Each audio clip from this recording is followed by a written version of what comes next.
Alright, so Huion sent me their Kamvas Pro 16 to review and make art with, which I really appreciate, so thank you to Huion.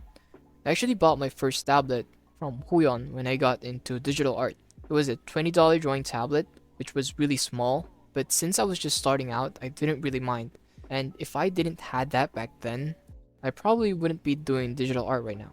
By the way, that was almost 4 years ago, so I've been using Huion tablets for almost 4 years now, and so far it's been pretty solid. And it's safe to say that it's probably one of the key factors in developing my art skills. This is also why I was really excited to do this collaboration. So yeah, let's get started. Alright, so this is my first time reviewing something, so it's probably gonna suck, but I'll try my best. Okay, so upon opening the box, we have the main tablet, which we would get back in a second. Beneath that, we have the stand and some boxes that contains a pen holder, a quick start guide that has a cleaning cloth above it. We have the pen, some cables, and a power adapter. And now for the specifications. It features a 15.6-inch display with a 2560 by 1440 resolution, also known as 2.5K or QHD, which provides a large and detailed drawing surface for creating an artwork. The tablet uses IPS technology to offer accurate and vibrant colors with a 145% sRGB color gamut. The Kamvas Pro 16 comes with a battery-free pen that has more than 8,000 levels of pressure sensitivity, allowing for a precise and natural drawing. The tablet has 8 customizable express keys that can be programmed to perform frequently used commands and shortcuts. It connects to your computer using a USB-C and is compatible with both Windows and Mac OS. After connecting the cables and turning it on, there are some stuff that you have to do before using it. First is installing the driver. Just go to the website, go to support, then click driver in manual and select your product model. Click submit and scroll down. You would see some download options. And there you have it. In my case, I already had the driver installed, so I had to remove it and install a new one. After installing, you can open the application and modify your press keys and other stuff. The part that I love the most is this feature where you can switch between pen display mode and pen tablet mode. For me, I started with the pen tablet, so I'm more comfortable in the position where I'm like drawing on a paper but looking at the monitor at the same time. This also makes it easier to keep my posture in balance. It also keeps me from looking like a shrimp. Though sometimes I do like using the pen display mode because, I don't know, it feels more fancy and professional. I also use my pen display so I can utilize multiple displays and use my monitor as a reference board. Now that everything is set, the first thing I did was this.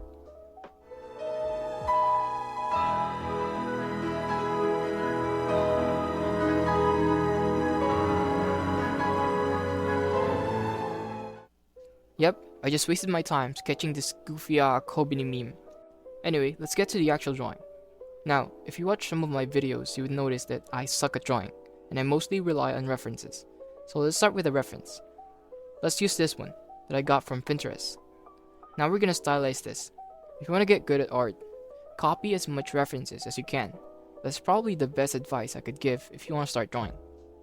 Here I'm trying to get an accurate proportion of the subject, figuring out the placement of the details, making sure that we're close, but not perfect.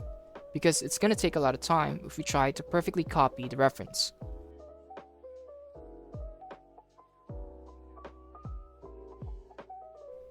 Now for the experience.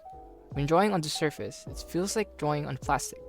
It's kind of slippery, which is not a bad thing, because once you get used to it, you would be able to draw smooth lines. When I first switched to digital, it took me a while to draw on pen tablets because I was used to drawing on paper, which have this textured surface. It took me a month to get used to digital, but it was worth it because I became more efficient in doing art studies. Like I mentioned before, I've been using Huion as my main tablet for 4 years, and they're pretty durable. Even with my first pen tablet that cost like $20, I used that for like a year and a half because I was really poor and my art sucked. So I can't really afford an upgrade, but after I gained some skills and started doing commissions, I decided to upgrade to a pen display. And the one I chose was a Kamvas 13 by Huion. And it's also the pen display that I've been using before this video, which was also the cheapest pen display that I could find. I bought a pen display because I thought it would make my art instantly better, but I was gravely mistaken. My art still sucked, and I had to get used to this new tablet because it had a screen and it made me feel really dizzy. But it was still worth it because after a while I got used to the tablet and my art got better.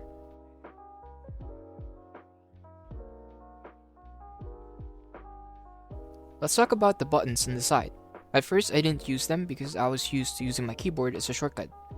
But after a while I was curious, so I gave it a try. From there I was slowly relying on the press keys, so I stopped using my keyboard.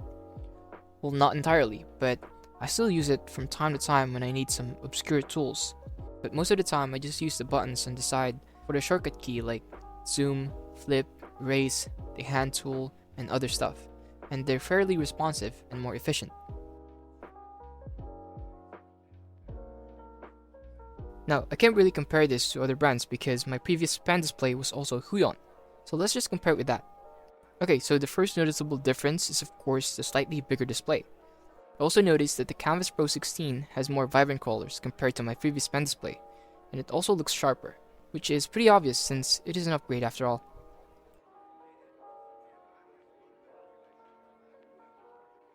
Let's talk about my art workflow. My process of drawing illustration can be tricky because every time I draw, I would always try different methods. This is because if I were to stick to a single process, I feel like I would be missing something. Sometimes I would start with a messy grayscale. Sometimes I would do clean line art. I'm really inconsistent with my art style, but I'm always trying to improve it, so practice is the only thing where I'm consistent. I still prefer practicing the basics and doing some studies rather than purposely developing an art style. I mean, sometimes I do illustrations just to test out my skills to see if I'm actually improving.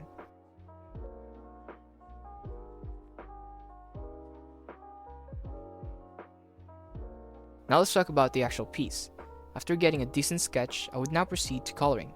But before that, I create a base layer for the colors beneath the sketch, and then I'll use a clipping mask for the base colors.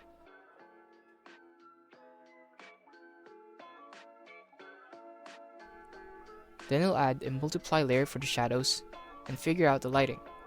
After that, I'll add some textures and refine some details.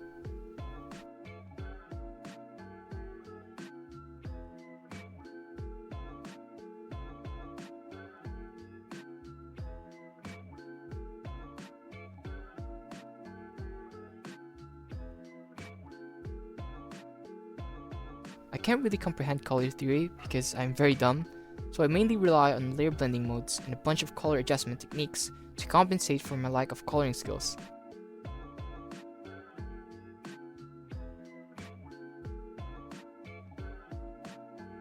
I also added some brush textures to the background to make it look interesting. Now, the question is, would I recommend this pen display? Sure, I mean, it's pretty good. It has great display, has vibrant colors, it's lightweight so you can bring it anywhere, and you can even connect it to your phone. More importantly, it gets the job done, and I'll probably use this as my main tablet for now. And here's the final piece. I hope this helps, and again, special thanks to Huion. Stick around if you want to see the full time lapse and the artwork. See you in the next one. Peace!